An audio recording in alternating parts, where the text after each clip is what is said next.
किसान भाइयों, फसल को एक सही वृद्धि के लिए और एक बेहतरीन प्रोडक्शन और लंबे समय चलाने के लिए 17 प्रकार के पोषक तत्व की आवश्यकता होती है किसान भाइयों। तो उसी में से आज की वीडियो में किसान भाइयों हम सूक्ष्म पोषक तत्व के विषय में पूरा डिटेल करने वाले हैं। माइक्रोन्यूट्रिएंट्स के बारे में कि फसल को कितनी मात्रा में देना चाहिए, कब माइक्रोन्यूट्रिएंट्स फसल को देना चाहिए, किस तरीके से वह काम करता है और फसल में माइक्रोन्यूट्रिएंट्स का क्या वैल्यू है, इसके बारे में पूरा डिटेल करने वाले हैं किसान भाइयों।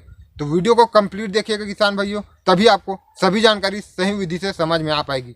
तो नमस्कार किसान भाइयों, मेरा नाम है पीताम्बर और आपका अपना युवा किसान यूट्यूब चैनल में बहुत बहुत स्वागत है। और आप एक बात लास्ट में भूल जाते हैं किसान भाइयों कि वीडियो को पूरा देख लेते हैं, उसके बाद अंत में किसान भाई आप लाइक और सब्सक्राइब के बटन को दबाने को भूल जाते हैं। इस किसान भाइयों सब्सक्राइब वाला बटन भी आप क्लिक कर दें और साथ में नोटिफिकेशन बेल को भी दबाकर ऑल पर क्लिक कर ले। जितना जरूरी सब्सक्राइब बटन को दबाना है उतना ही जरूरी बेल आइकन का बटन को दबाकर ऑल पर क्लिक करना है किसान भाइयों। तभी जो नई वीडियो आएगी उसका जो नोटिफिकेशन है वह आप तक पहुंच पाएगा।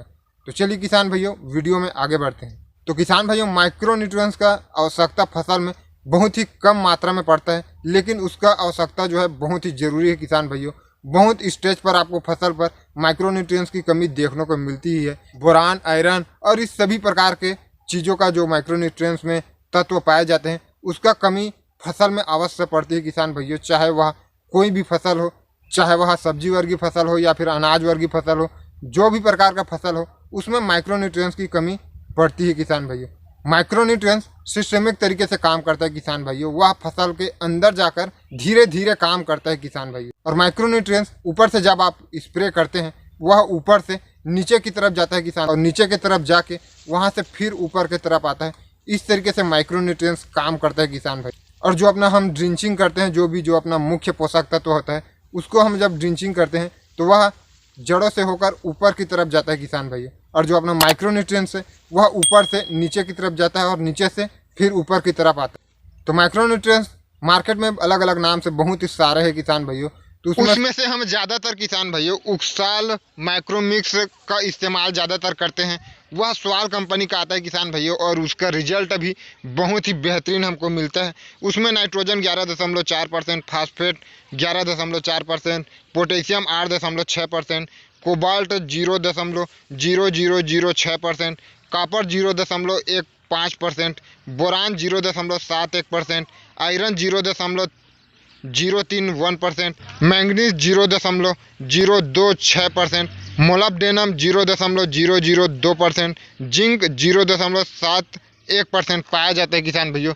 जो कि यह सभी पोषक तत्व बहुत ही जरूरी और बहुत ही यूजफुल है किसान भाइयों। उक्साल की डोज की हम बात करें तो 500 से 700 ml प्रति एकड़ के हिसाब से आप स्प्रे कर सकते हैं किसान भाइयों। उक्साल वीडियो में दी गई जानकारी के हिसाब से काम करता है किसान भाइयों। अलग अलग माइक्रोन्यूट्रिएंट्स अलग अलग हिसाब से अलग अलग उसका रिजल्ट देखने को मिलता है। और बहुत सारे माइक्रोन्यूट्रिएंट्स बहुत अच्छा मार्केट में मिल जाता है जो कि उनका भी रिजल्ट बहुत ही बेहतरीन है, जैसे कि Vigor, Agromin, soil plus, multi micronutrients, Biovita market में अवेलेबल है किसान भाइयों।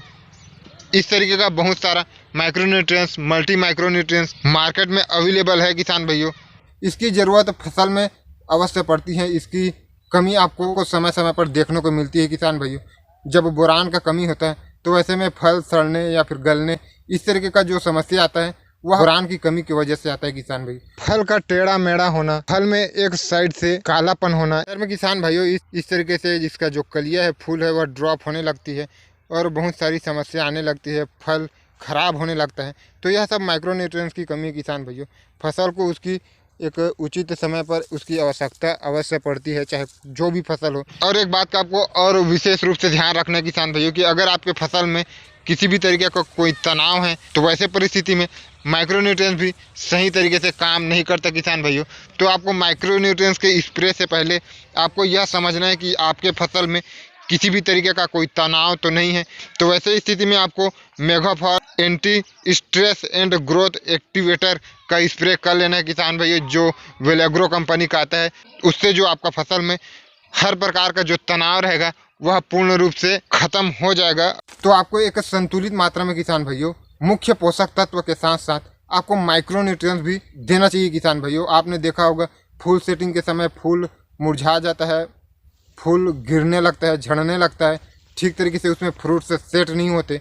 यह सब उन्हीं की कमी की वजह से होता है किसान भाइयों।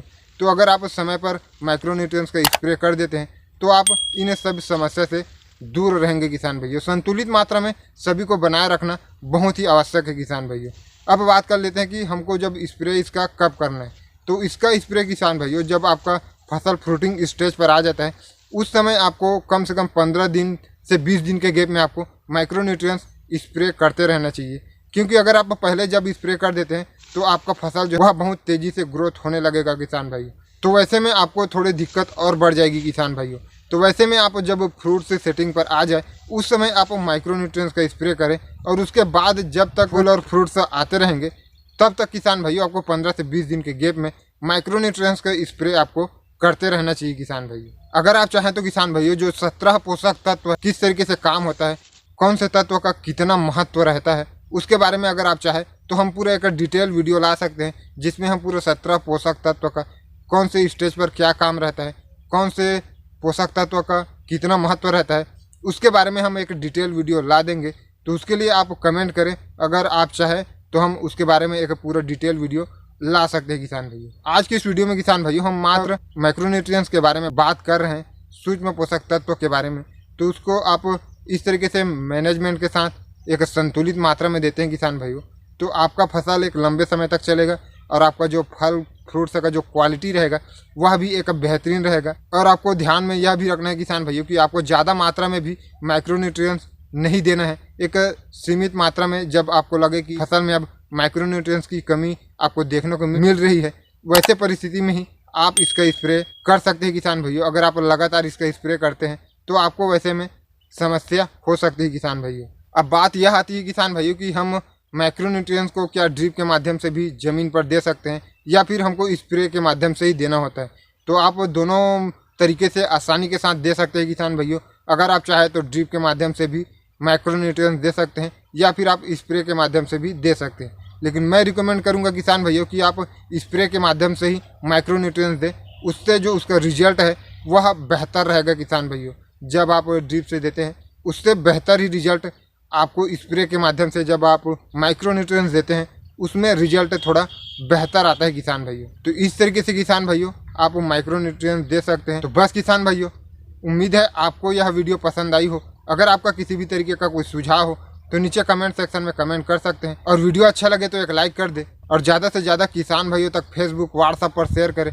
और इसी तरीके का आगे भी खेती किसानी के बारे में नई और सही जानकारी जानने के लिए नीचे दिए लाल बटन पर क्लिक कर चैनल को सब्सक्राइब करने के साथ साथ नोटिफिकेशन बेल को दबाकर ऑल पर भी क्लिक कर ले ताकि आगे आने वाली जानकारी आप तक पहुंच सके। तो बस किसान भाइयों मिलते हैं अगले वीडियो में इसी तरीके का एक और नई जानकारी के साथ। तब तक के लिए जय जवान जय किसान।